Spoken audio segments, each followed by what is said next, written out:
Muito obrigado para você que está aí agora ou em qualquer outro momento que você esteja aí nos assistindo. Vamos ler um texto bíblico, acho importante. Se os irmãos puderem abrir no livro de Êxodo, você também que está em casa, se puder abrir no livro do Êxodo. A gente vai ler o capítulo 12. Para esse começo, essa primeira leitura, a gente vai ler só o versículo 12. Tá? Então, para você que está em casa, Gênesis, Êxodo, segundo livro, capítulo 12, versículo 12.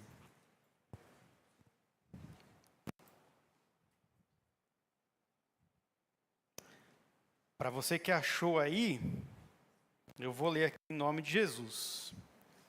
Diz assim, Êxodo, capítulo 12, versículo 12. E naquela mesma noite eu passarei pela terra do Egito e matarei todos os primogênitos, tanto dos homens como dos animais, e executarei juízo sobre todos os deuses do Egito. Eu sou o Senhor. Vamos orar? Pai, muito obrigado, Senhor, por esse momento, muito obrigado por estarmos aqui, Senhor, mais uma vez, privilegiado, Senhor, por poder ouvir um pouco mais a sua palavra, por poder estudar um pouco mais a sua palavra, refletir um pouco mais as Sagradas Escrituras, e que o Senhor, como tem feito sempre aqui nesse lugar, o Senhor fale conosco a partir da tua palavra, fale conosco a partir das Sagradas Escrituras e nos mostre, Senhor, os seus princípios, os seus ensinamentos, e que esse ensinamento faça parte da nossa vida, faça parte do nosso coração e da nossa mente e nos mude, nos regenere, nos dê um outro caminho, nos dê um norte, e que nesse caminho a gente consiga cada vez mais se parecer com o seu Filho Jesus Cristo. Abençoa nós aqui, aqueles que estão em casa, em nome de Jesus. Amém. Você pode sentar? Você que está em casa também, que eu sei que você ficou de pé, você pode sentar também. Eu queria pedir encarecidamente, e geralmente a gente pede isso e ninguém faz, mas eu vou pedir que vocês mantenham a Bíblia aberta.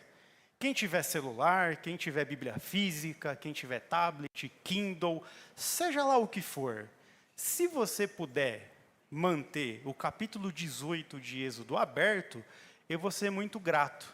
Você tem que pensar o seguinte: vai saber lá quando mais a gente vai conversar sobre esse texto, né? A gente está conversando agora sobre ele. Essa é a oportunidade de entender um pouquinho mais sobre Êxodo capítulo 12. Pode ser que não esteja mais aqui, pode ser que, enfim. Então, vamos tentar aproveitar esse momento e tentar entender um pouco mais o que Deus quer para a gente a partir de Êxodo capítulo 12, verso 12. Antes da gente entrar no texto propriamente dito, eu gostaria de dizer para vocês que essa passagem de Êxodo 12, essa história contada no Êxodo, que é a saída do povo hebreu da escravidão do Egito, ela tem uma importância ímpar para toda a Escritura. Ela tem uma relevância singular em toda a narrativa bíblica, a passagem do Êxodo, a história em que os hebreus, após um longo período de escravidão, saem do Egito pela mão poderosa do Senhor, através da intervenção do próprio Deus naquele contexto, naquela região e naquele momento. Então Deus tira e livra o povo da escravidão do Egito. Esse texto, essa passagem, essa história, essa narrativa, ela tem uma importância singular em toda a Escritura. Para vocês terem ideia, há na Bíblia aproximadamente 70 citações diretas a respeito da passagem do Êxodo, em que Deus vai falar: eu vos tirei da terra do Egito, eu vos tirei da terra da escravidão, com braço forte o Senhor livrou o seu povo do Egito. Há 70 citações diretas dessa passagem ao longo das Escrituras. Citações indiretas, como eu te livrei da casa da escravidão ou da casa da servidão, há aproximadamente 130 menções nas Escrituras. Tal é a importância desse evento para a Bíblia. Para vocês terem a ideia, O único tema, a única narrativa, a única história que se aproxima em citações diretas e indiretas é a própria redenção de Cristo. É o único tema que se aproxima de tantas citações, dada a importância dessa passagem para as Sagradas Escrituras. E por que é tão importante esse texto? Esse texto, assim como tantos outros ao longo do Antigo Testamento, eles são o que a galera vai chamar de tipo de Cristo, ou uma tipologia de Cristo, uma analogia de Cristo. É mais ou menos o seguinte: é como se algumas histórias e alguns textos, eles demonstrassem ou dessem pistas a respeito da obra da redenção que será feita por Cristo mais para frente. É uma ideia, é um relance, é um indício, é uma amostra de como será a redenção feita pelo Cristo. É isso que é um tipo de Cristo. E há muitos tipos de Cristo nas Escrituras. Por exemplo, a famosa passagem de Abraão levando Isaac para ser sacrificado é uma amostra do que Deus faria com o seu filho. Se você pensar, Isaac está subindo para a montanha, carregando as madeiras que seriam utilizadas para o seu próprio sacrifício. Quando chega no sacrifício, ele pergunta: onde está o cordeiro para o sacrifício? E ali aparece e Deus proporciona um cordeiro para o sacrifício. É óbvio, é claro, é evidente que isso é o quê? Uma alusão ao que o Deus faria através da pessoa de Cristo. Então isso é o tipo, é uma sombra do que seria feito. Vou tentar exemplificar de forma mais prática. É como você vê uma sombra. Então, se eu projetar aqui uma sombra da minha mão e você vê só a sombra, você identifica, é a sombra de uma mão que está ali. Você pode não saber a cor da mão, você pode não saber se é homem ou se é mulher, se está de luva, se está de anel, mas você identifica que é uma mão pela sombra. Quando você vê a mão, fica muito mais claro, não é? É que nem quando a gente brinca, não sei se vocês já brincaram disso, de imagem em ação. Vocês sabem o que é imagem em ação? Então, alguém fala um objeto, alguma coisa, e a outra pessoa vai gesticular ali para você tentar entender e chegar no objeto. Uma vez, a Luizinha, o Arthur e o Lorenzo brincaram disso lá em casa. E eu não sei porquê, mas para o Arthur e para a Luizinha, tudo pode ser expressado deitando no chão e fingindo que é uma canoa. Tudo. Qualquer coisa que você falava, eles deitavam no chão e fingiam que era uma canoa e esperavam que a gente descobrisse o que era. Então, assim, a palavra era avião, deitavam no chão e faziam uma canoa. Panela de pressão, deitavam no chão e faziam uma canoa. Tem uma dissociação da realidade ali nessas crianças. Mas eles estão o quê? Tentando dar pistas daquilo que eles querem dizer. Isso é a Escritura. Então, ela, ao longo do Antigo Testamento, ela dá pistas do que Deus ia fazer no futuro, do que Deus faria através da pessoa do seu Filho Jesus Cristo. Acho que ficou claríssimo, né? Alguém tem alguma dúvida? Tipologia, a sombra de Cristo nas Escrituras. Se Cristo está escondido, sinalizado no Êxodo, o Êxodo está concretizado em Cristo. O que ele mostrou que ele faria, de fato ele fez.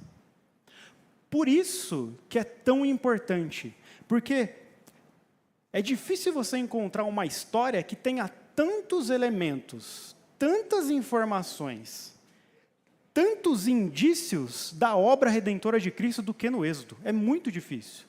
Há muito significado em tudo o que acontece, em todos os elementos que acontecem ali, que mostram a pessoa de Cristo e a obra da redenção.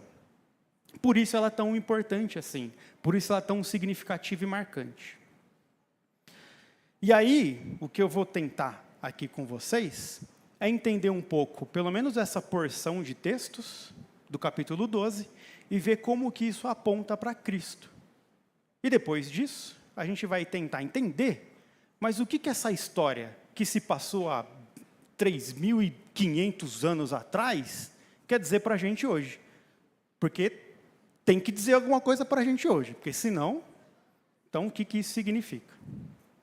E aí, para você que está em casa, talvez não conheça em que contexto a gente está aqui, eu vou fazer um brevíssimo resumo do que acontece antes de Êxodo capítulo 12, para você conseguir entender o que aconteceu. Então, o que você tem? Você tem um povo que vem de Abraão. Então, Abraão é chamado por Deus, e Deus diz, eu vou fazer de você uma grande nação. Cara, seus filhos serão muitos, você vai ter muitos filhos. É tipo um Mateus levado à 10ª potência. Você vai ter filho pra caramba, Abraão, você vai ter muito filho. Então, sua descendência vai, cara, encher toda a terra. E você vai ser uma bênção para todo mundo. Você vai ser motivo de felicidade, alegria e bênção para todo mundo. E aí Abraão sai com essa promessa aí e vai embora. Aí passa Abraão, aí você tem Isaac, aí você tem Jacó, que são os descendentes de Abraão. Jacó tem seus 12 filhos, que também é tipo um Mateus, tem 12 filhos. E a partir dos 12 filhos, começa então a tomar mais corpo. Então, começa a se crescer. O que era só um patriarca, dois, agora cresceu, tomou corpo. Agora é uma tribo, agora é mais pessoas. Então, você tem um povo ali já, a descendência ali de Abraão. Esse povo, eles estão num contexto ali, que de repente acontece uma fome. Acontecem algumas no Antigo Testamento. Aconteceu uma na época de Jacó. Então, Jacó está com seus filhos, sua tribo, tudo ali tranquilo, calmo, sereno, está indo tudo bem, de repente tem uma fome. Um dos filhos mais novos de Jacó, o José, ele foi para o Egito. Aí depois você descobre por que ele foi para o Egito. O importante é só saber que ele foi para o Egito. Chegando no Egito, ele se torna o segundo homem do Egito, o cara um dos mais importantes do Egito, ele põe ordem na casa. Nesse contexto, o José traz a galera dele tudo para morar no Egito. Ele estava com o mundo com fome. Vou trazer minha família para cuidar deles. Fica ali em Goshen. É um lugarzinho ali, vocês vão ficar ali, eu vou cuidar de vocês. Vocês ficam lá, vou sustentar vocês e tudo bem. Acontece que José morre. Acontece que a geração morre. Acontece que o próprio faraó morre. E aí a vida acontece, a vida se desenrola. E aí surge no Egito um novo rei. Um rei que não fazia ideia quem que era aquele povo hebreu vivendo ali do lado. O que ele notou é o quê? Que aquele povo crescia, que aquele povo frutificava, que aquele povo estava tornando muito numeroso. Por quê? Porque é o cumprimento da promessa de Deus. Eu vou fazer de você uma grande nação. Eu vou multiplicar a sua descendência. E era o que estava acontecendo. Deus estava cumprindo sua promessa.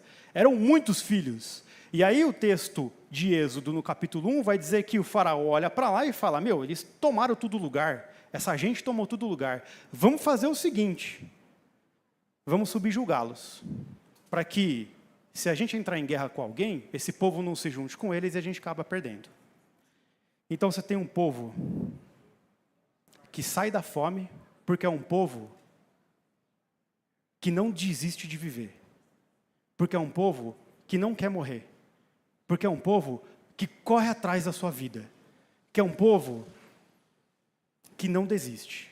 Então eles saem e fogem da fome para não morrer. Lá onde eles estão, eles continuam trabalhando, crescendo e se desenvolvendo, porque é um povo que não desiste de viver. É um povo que não vai morrer. Ou melhor, se me permite, é um povo que Deus não vai desistir de mantê-los vivos. É um povo que Deus vai insistir em mantê-los vivos, porque parte da sua promessa e da sua proposta está no povo de Israel. Então ele vai manter esse povo vivo e se multiplicando em todas as eras. É isso que ele vai fazer, e é isso que ele fez. Então, Deus manteve o povo na fome, Deus manteve o povo no Egito, e Deus manteve o povo na escravidão. Capítulo 1 de Êxodo vai dizer que eles eram forçados a trabalhos, eram exaustivos, eram cansativos, mas o povo continuava crescendo, porque é um povo que se recusa a morrer, porque é um povo que Deus recusa que eles morram. Então eles vão continuar se multiplicando, eles vão continuar crescendo, e é isso que acontece. Quanto mais o Egito aperta, mais o povo cresce, mais eles se multiplicam. Se você pegar uma nação de judeu, matar todo mundo e deixar uma família, daqui 10 anos, 100 anos, você tem uma cidade próspera. Porque Deus não desiste. Porque Deus mantém a sua promessa. E Deus manteve. E eles continuaram.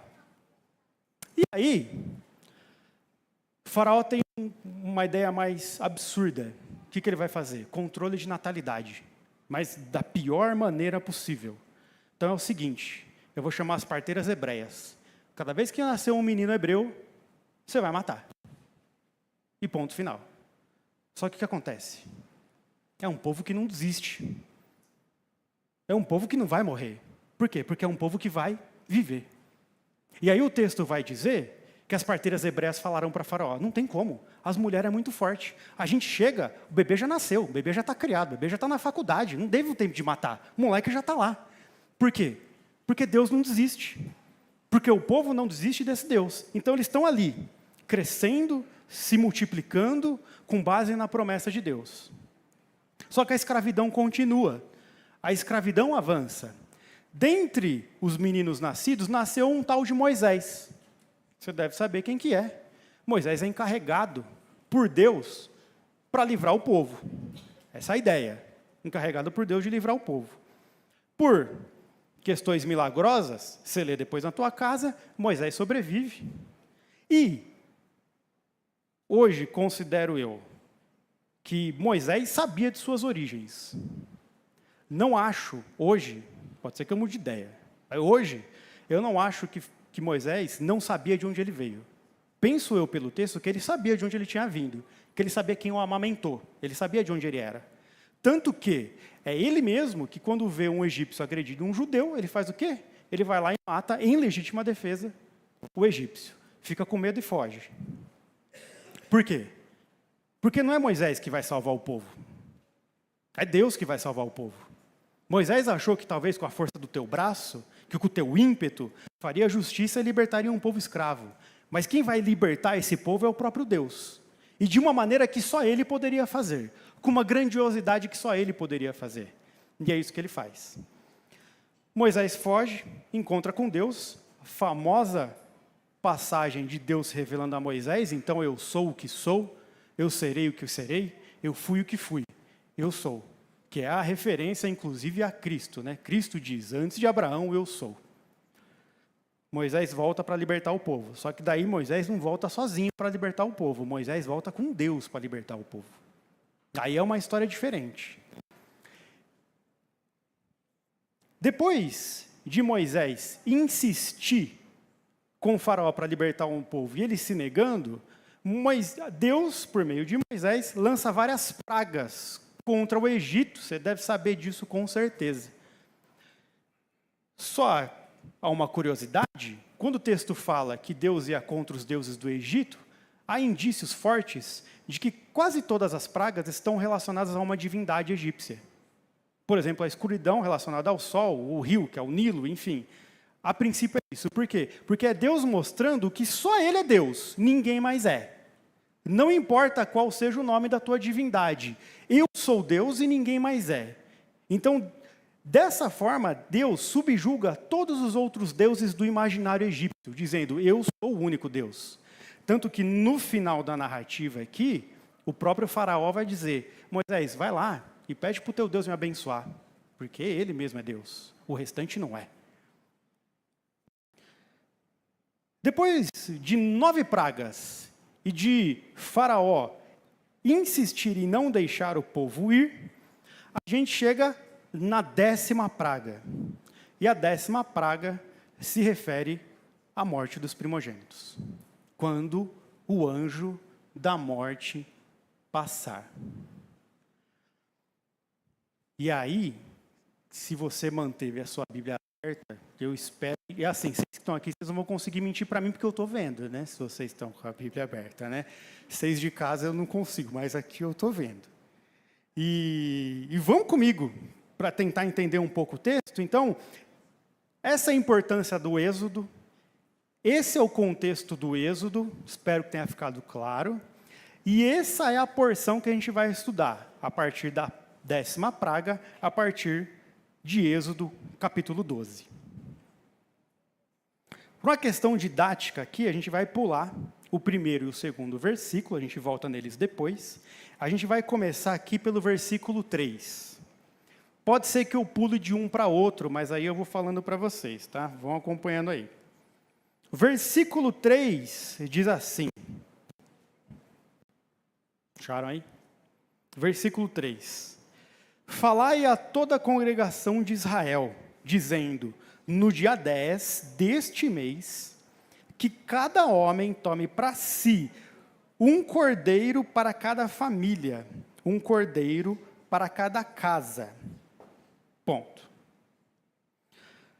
Logo no terceiro versículo que a gente encontra em Êxodo 12, há uma revelação bem interessante a respeito da salvação advinda de Cristo, da salvação que é dada por Cristo. Essa salvação, ela tem uma característica individual e coletiva.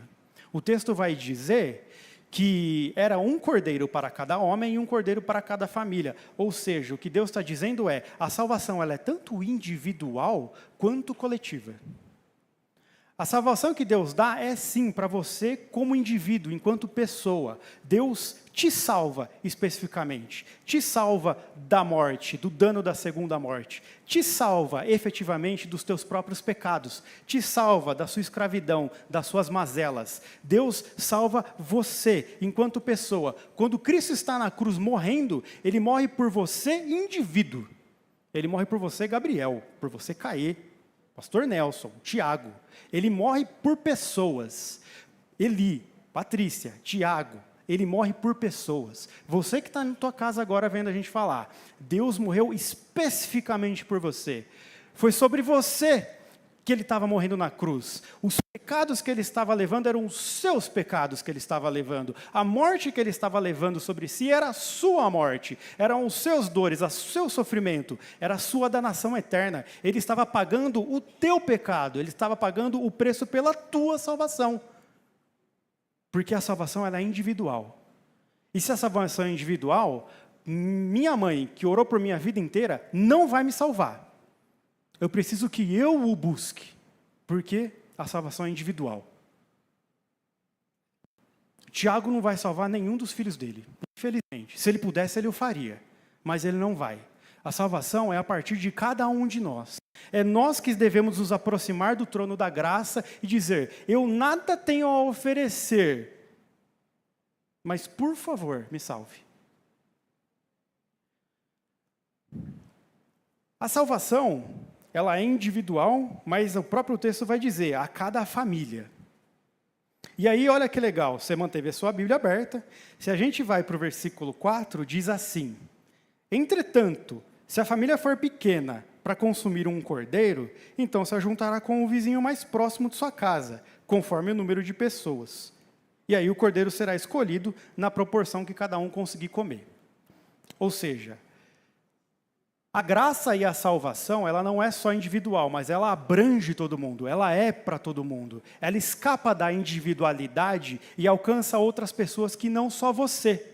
Então, se por um momento a salvação ela é tua para você, mas ela não é só para você. Então, é a nossa obrigação levarmos também essa mensagem do Evangelho a outras pessoas, aos vizinhos, a todas as pessoas, porque Deus quer salvar a todos. E Deus não quer só salvar os que estão aqui na igreja, Deus não quer salvar só aqueles que cumprem determinada regra, Ele quer salvar a todos. E é nossa obrigação fazer o quê? Cara, essa graça aqui, essa salvação, como esse cordeiro, é demais só para mim.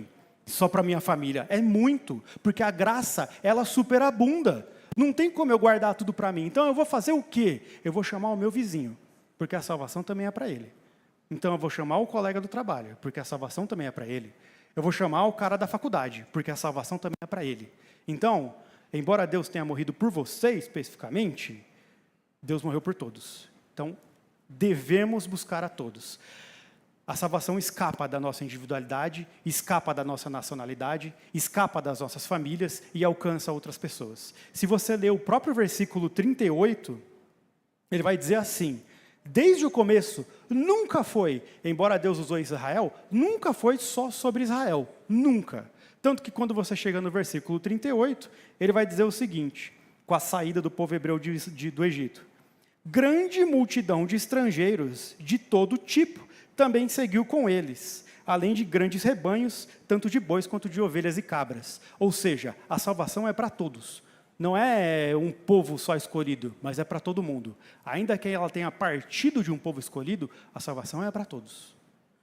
Ela é individual, mas ela é coletiva. que é basicamente o que Cristo fez. Morreu indistintamente, porque Deus não faz acepção de pessoas, tanto grego quanto judeus. A salvação que Deus proporciona é para todos. A salvação que Cristo garante é para todos. Ela é ampla, não há distinção. Não há língua, não há idioma, não há etnia. A salvação de Deus é para todos. Versículo 5. O cordeiro será macho, sem defeito e de 1 ano. Beleza? Se você voltar um pouquinho no versículo 3, tem um negócio importante aqui. Quando ele fala a congregação de Israel, dizendo, no dia 10 deste mês, beleza? No dia 10 deste mês. Quando você chega no versículo 6, ele vai falar, guardareis até o dia 14, esse cordeiro aí que vocês escolheram, beleza? Ou seja, esse cordeiro que vocês escolheram, que é um cordeiro macho sem defeito de 1 ano, ele vai ficar na casa de vocês durante alguns dias. Deu para entender o contexto? Então, vocês vão escolher um cordeiro, o cordeiro que vocês escolher, macho, sem defeito, de 1 ano, vai passar um tempo na casa de vocês, e é vocês que vão cuidar. Embora Deus seja transcendente, a causa não causada, eterno, não limitado ao nosso tempo, Deus não fica mais velho com o passar do tempo e Ele nunca foi mais novo. Deus é Deus sempre. Deus escapa e muito à nossa compreensão, ao nosso intelecto. Ele está na luz inacessível. Luz nas Escrituras é conhecimento, sabedoria. Ele está em um patamar, em um nível que a gente sequer consegue compreender. Porque Deus é muito grande. Deus é inimaginável. A gente não conseguiria compreendê-lo. Sua sabedoria é insondável. Mas esse mesmo Deus transcendente se faz presente. Esse mesmo Deus tão grandioso, tão inigualável, tão indescritível, cara, ele se fez homem e passou alguns dias aqui com a gente, igual o cordeiro passou na casa do pessoal. Aí ele veio, se encarna, se diminui, se coloca no nosso nível, junto com a gente, para ensinar a gente o que é uma vida que vale a pena, para ensinar a gente a como é que é viver de fato uma vida que vale a pena de acordo com Deus, a saber de fato que na vida, cara, não é o que você tem, não é o que você possui, não é o que você compra, a vida, cara, é a vida com Deus e a vida com o outro. Porque Cristo vive a sua vida inteira, cara, e eu não consigo ver ele tirando férias, ele não tinha onde reclinar a tua cabeça, ele sentiu fome, ele sentiu sede, ele foi maltratado, porque a vida dele era ir em prol do outro. Aonde ele estava, aonde ele estivesse, ele estava fazendo a vontade do Pai e ajudando as outras pessoas. Aonde ele estivesse, era sábado, domingo, segunda ou terça, ele estava curando, abençoando, perdoando, regenerando, trazendo transformação na vida das pessoas a partir do relacionamento que ele tinha com o Pai. Porque ele viveu com a gente para mostrar, cara, isso aqui é uma vida que vale a pena, cara. Uma vida que é vivida pelo outro, cara. A partir de Deus. E como que a gente é, cara, e eu vou falar de mim, como que a gente é um cristão tão medíocre às vezes? Medíocre no sentido de ser, mediano. Cara, crente é isso aqui, cara. Eu vou para a igreja ali, fico um tempo ali, volto para minha casa, aí o problema é de todo mundo, não estou nem aí para ninguém, cara. Eu não perdoo, eu não vou atrás, e eu fico com raiva, e eu tenho rancor, eu tenho ódio, e eu tenho desafeto. Se não for para viver a vida do cordeiro, cara, de nada vale. Porque justamente o cordeiro aqui era macho de 1 ano e perfeito, certo? E aí ele viveu na casa das pessoas, para que as pessoas conseguissem constatar que ele era o quê? Perfeito. Foi exatamente o que Cristo fez. É isso, é ser perfeito, não é ser nada menos do que isso. É amar os outros como você ama você mesmo. É extremamente radical. É extremamente abnegar de mim mesmo e viver em prol da outra pessoa a partir do meu relacionamento com Deus. E aí eles constataram isso. E, cara, uma vez que o cordeiro está com você 4 dias, ele já não é mais só um cordeiro lá no aprisco, sei lá, não sei se é aprisco é de vaca, Está lá no negócio lá. Cara, agora ele é um cordeiro que a gente conhece. Ele é um cordeiro que a gente conhece. O Cristo, Deus, não é mais um Deus desconhecido, não é mais só o Deus de Abraão, Isaac e Jacó. Ele é o Cristo. Ele é o Jesus que passou por aqui. Ele é o Jesus que teve amigos. Ele é o Jesus que conversou. Ele é o Jesus que sofreu, que chorou. Ah, cara, dá muito mais peso em saber que ele morreu por nós, sabendo que ele viveu por nós também.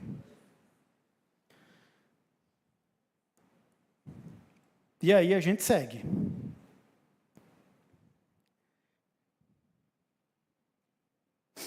O versículo 6, se você manteve, vai dizer assim então, né? Então eu guardarei até o dia 14 deste mês, ponto e vírgula. E toda a assembleia da congregação de Israel o degolará à tarde. Ou seja, aquele cordeiro que a gente escolheu, que a gente cuidou, que a gente ficou com ele uns dias aqui em casa, que a gente olhou para ele e falou, esse é o nosso cordeiro. Esse cordeiro, toda a congregação vai degolar ele às 15 horas. Era mais ou menos esse o horário que ia acontecer. Tanto que, depois disso, no sacerdócio, nos serviços, nos ritos do templo, era mais ou menos a essa hora que o sacrifício era feito, às 15 horas da tarde. E toda a congregação degolava o cordeiro. Curiosamente, o Cristo que se encarnou também é morto pela mão de toda a congregação. E curiosamente, ele também é morto à tarde, aproximadamente às 15 horas.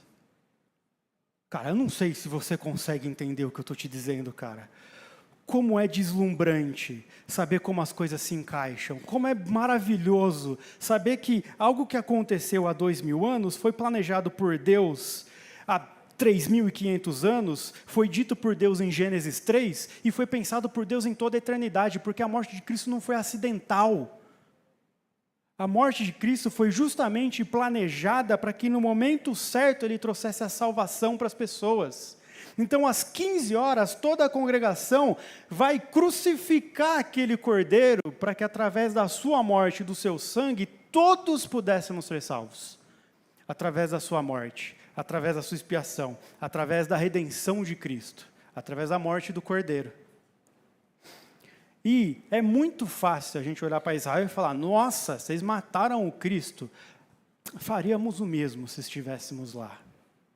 Não sejamos ingênuos, faríamos o mesmo. Então, o cordeiro que foi escolhido, o cordeiro que foi preparado, foi o cordeiro que foi morto às 15 horas. Seguindo no versículo 7. E tomarão um pouco de sangue e passarão nos umbrais das portas e nas vergas das portas, das casas em que o comerem. Entenderam?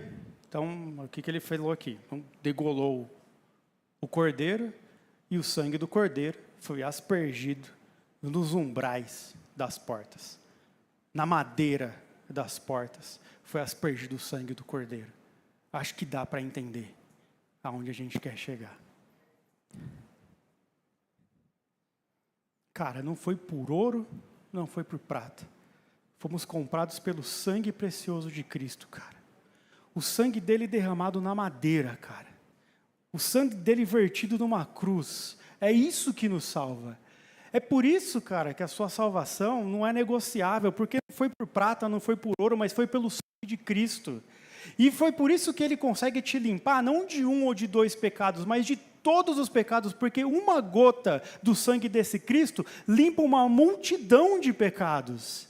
É esse sangue que foi vertido lá e passado nos umbrais da porta, e esse sangue que foi vertido na cruz, é esse sangue que te salva. Essa é a tua segurança. A segurança não está em você, não está em mim. Não é eu que, eu vou ser salvo porque eu me garanto. Eu me garanto é nada. Eu sou salvo pelo sangue de Cristo. Eu sou salvo porque o Cordeiro viveu e morreu pelos meus pecados, e é Ele quem me capacita a viver de acordo com a sua vontade. É por Ele, para Ele, sempre todas as coisas. É por Ele, efetivamente, todas as coisas. E se eu sou salvo, não é por mim. Se você é salvo, não é por você. Se você é salvo, é pelo sangue de Cristo. É pelo que ele fez, é pelo que ele disse e demonstrou que iria fazer ao longo da história e fez. Para que todos tenhamos a salvação na pessoa de Cristo. E eu li isso uma vez e eu achei extremamente interessante. A gente lê o livro de Êxodo e grande parte das Escrituras de uma forma um pouco fria. Não sei se vocês concordam comigo. É letra no papel, né? É história. Por quê? Cara, a gente tem um distanciamento histórico, 3.500 anos. Estou chutando aqui, tá? Deve ser isso. Você tem um distanciamento cultural, velho, quem era, quem vivia. Você tem distanciamento geográfico, os caras moravam. Então, sim. E o principal disso tudo, o principal do porquê que a gente lê de forma fria, é porque primeiro a gente está acostumado, talvez isso aqui não impacte mais a gente, e aí a gente precisa rever a nossa fé, se isso aqui não está impactando mais a nossa vida. E segundo ponto, a gente já sabe o final. É mais fácil. O anjo da morte passou. Passou, eu sei que passou, mas não morreram. Isso aí, já está lá. Mas aí, eu quero tentar te trazer para dentro da casa do hebreu. Cara, dentro da casa do hebreu. Então, eu estou lá, eu sou um hebreu. O Arthur é meu primogênito. Cara, tem um anjo da morte passando e matando o primogênito, cara. Cara, eu duvido que eles não estavam com medo. Cara, eu duvido que eles não estavam apavorados. Eu duvido que a dúvida e a angústia não passou no coração de cada pai e cada mãe, abraçando e apertando seu filho, pensando, cara, tem um anjo passando ali, matando todos os primogênitos e o meu está aqui dentro. Cara, eu duvido que eles não titubearam. Eu duvido que eles não ficaram com medo. Eu posso estar errado, mas eu duvido, cara. Porque se fosse eu, cara, eu ia estar apavorado, cara. Cara, se fosse eu ia estar em pânico. Eu ia estar abraçado com o Arthur, que ele não ia conseguir nem respirar, cara. Porque é o meu primogênito, cara, é o meu filho. Cara, é o de mais importante que eu tenho na vida. E tem alguém passando lá fora, matando todos, cara. Olha isso, cara. Olha esse medo, esse pânico, essa angústia que dá, cara. Cara, mas graças a Deus que não depende da minha fé. Graças a Deus que não dependia da fé deles, dependia do sangue. Graças a Deus que eu posso ter os meus temores, os meus medos, as minhas preocupações, as minhas inseguranças, porque a salvação, o que Ele proporciona, não está baseado em mim, graças a Deus está baseada nele. E no sangue dele vertido. Então, cara, quando o anjo da morte passava, Pessah, que é a palavra da Páscoa, Páscoa significa Pessah, e Pessah é passagem. Então, quando o anjo da morte está passando, ele não olhava lá para dentro para ver o teu coração, porque o teu coração Deus já conhece. Ele olhava só para ver se tinha a marca do cordeiro. Tem. Aqui não. Aqui a morte não entra. Eu vou para o outro. Aqui a morte não entra. Porque esses aqui estão protegidos pelo sangue do cordeiro. Que por mais que você vacile, eu não sei você, mas eu vacilo muito. Por mais que você se desequilibre, cara, por mais que seja difícil, porque é difícil, porque não é fácil.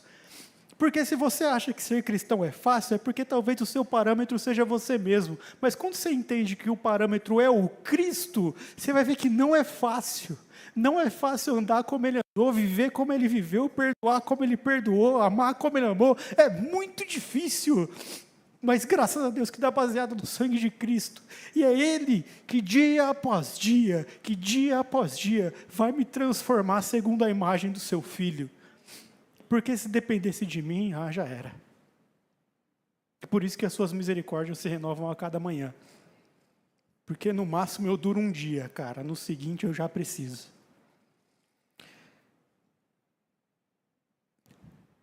Acho que ficou claro como o Êxodo mostra Cristo. E aí, eu queria voltar com você no 1º trilha sonora, top, vocês estão ouvindo? E aí, eu queria mostrar com você no versículo 1 e 2. Você manteve a Bíblia aberta, não foi? Então vai lá, versículo 1 e 2. Disse o Senhor a Moisés e a Arão na terra do Egito, que este mês seja para vós o princípio dos meses, e será o primeiro do ano. Cara, para a gente ir encerrando mesmo, porque a tal já subiu, então eu vou ter que descer em algum momento. O que eu aprendo também com Êxodo é que Deus está falando que aqui é o princípio. A partir daqui é o começo. Cara, o que foi para trás acabou. Não importa. Deus está dando ao povo um novo começo. Cara, é um novo início. O princípio é agora. Então, cara, não importa quanto tempo você foi escravo e do que você foi escravo. Não importa. Deus pode começar alguma coisa nova agora. A partir de agora pode ser o dia 1 do mês 1 do ano 1, obrigado, querido, em que Deus vai começar nova todas as coisas na sua vida. Não precisa esperar o 31 de dezembro para tentar fazer alguma coisa diferente no 1 de janeiro, porque o novo de Deus pode começar agora. Eu posso agora entender tudo isso aqui que eu falei que eu faço de errado, mas a partir de agora eu posso crer nesse cordeiro, me lavar nesse sangue, e agora vai ser o dia 1 da minha vida, e a minha caminhada agora vai ser com Cristo. E o meu início agora vai ser com Cristo. E a minha vida agora vai ser baseada no Cristo, no que Ele fez, nas vidas que Ele transformou, no sacrifício que Ele fez, no amor sacrificial, que não se importa consigo mesmo, mas se importa com o outro. O início pode ser agora, esse pode ser o dia 1 do mês 1 do ano 1, inicie e vai. O texto vai dizer que Deus até falou a maneira como eles iriam comer o cordeiro. Eles iriam comer com o cajado na mão, pronto, com a sandália no pé, porque não era um alimento de quem fica, era um alimento de quem vai. Vocês estão comendo aqui para ir, cara. Não acha que vocês estão comendo aqui para ficar. Vocês estão se alimentando, cara, é com o cajado na mão, é com a roupa pronta, com a mala pronta, porque a ideia é ir, a ideia não é ficar. A ideia é receber esse sangue e ir embora, cara. E desbravar o mundo. E enfrentar o mundo na pessoa de Cristo. A ideia é ir. Êxodo responde à pergunta de Isaac. Isaac chega para Abraão e fala, cadê o cordeiro? Está aqui o cordeiro. João Batista vai dizer, isso aí é o cordeiro que tira o pecado do mundo. É Ele, cara. Não é mais ninguém. É Ele. Então assim, cara, dependa de Deus. Que a sua independência seja uma independência de você. Dependa de Deus. Esteja nas mãos dEle. Esteja no cuidado dEle. Porque assim, cara, eu digo isso com dor no coração. Às vezes a morte vai passar e vai pegar a gente. Não vou te dizer que não. Vida não vai ser uma maravilha. Vida não vai ser um mar de rosas, cara. Não é porque, agora eu confio no Cordeiro, acabou. A morte vai passar, cara. Mas a morte também vai passar. Porque vai chegar um dia em que aqueles que creram, ainda que estejam mortos, viverão. E aí acabou, cara. E aí nunca mais morte. E aí nunca mais sofrimento. Aí acabou. Aí é a vida com Deus. Aí aqueles que foram voltarão. Uns para a morte, porque não tinham sangue. Então, acabou. Morreu. Encerrou. Outros para a vida eterna, porque tinham sangue. Então vão só passar pela morte, só vão passar. mas a coroa da vida eterna está guardada desde já. Não só para mim, mas para todos aqueles que acreditam no sangue do Cordeiro. Então, para encerrar, o que eu queria deixar para vocês hoje é: não importa, cara, o que aconteceu daqui para trás. O importa é que hoje pode ser o início. Hoje pode ser um recomeço. E, cara, tenta levar isso para amanhã. E aí tenta levar isso para segunda. Cara, não deixa isso aqui quando você passar da porta. Não deixa isso aqui quando você sair da transmissão. Cara, leva com você. Vamos deixar de ser crente mediano. Vamos tentar ser igual a ele. Vamos levar para a vida. Porque hoje pode ser o início. O início de um relacionamento com o Cordeiro, que for morto, mas ressuscitou. Para a glória de Deus Pai. Amém.